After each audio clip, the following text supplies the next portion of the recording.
عندنا الحقيقه اكتر من حاله، بس انا في حاله في الدقيقه 90 اللي هو انذار محمود علاء. يمكن هي دي اهم حاله هتبقى عندنا، ويمكن هي دي اللي هنقف عندها شويه. سواء في الانذار او في تدخل الفار اللي هو كان جيد. يا كابتن اخر حاله معانا يا جماعه واسلوب انذار محمود التعامل. علاء. بس ارجع من الكادر ده عشان الكادر ده هو ده اوضح لنا. في اتنين من المدافعين. تمام. نكمل ونمشي. مين اللي عمل المخالفه؟ اعتقد المسلوسي اللي هو على الشمال. تمام. نكمل بقى كده بسرعه. هنلاقي ان الانذار راح لمحمود طلع علاء.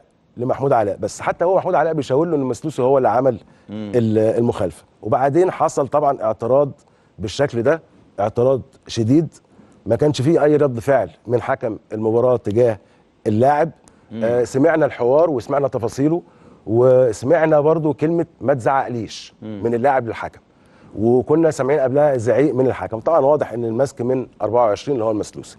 فاحنا بنقول يا جماعه انت استخدم القانون بس، بلاش ان انت تبالغ في ردود افعالك عشان ما يبقاش اللاعب بيتعامل معاك هيد تو هيد.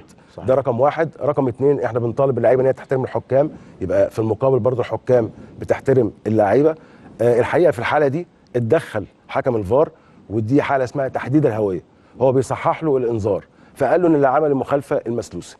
ظهر قدامنا في الصوره، ويا ريت برضه يجيبوها لنا، ان هو بعد كده راح ادى الانذار للمسلوسي، وقبلها كان لغى فعلا الانذار لمحمود علاء. يعني محمود علاء خرج من الماتش ده بدون انذار.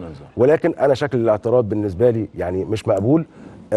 مقابله الاعتراض من الحكم بالنسبه لي مش مقبول. طبعا هو لغى الانذار خلاص. هو ما بانش ان هو لغاه، بس انا يعني عرفت المعلومه ان هو لغى الانذار، وبعدين صحح راح ادى للمسلوسي الانذار بتاعه.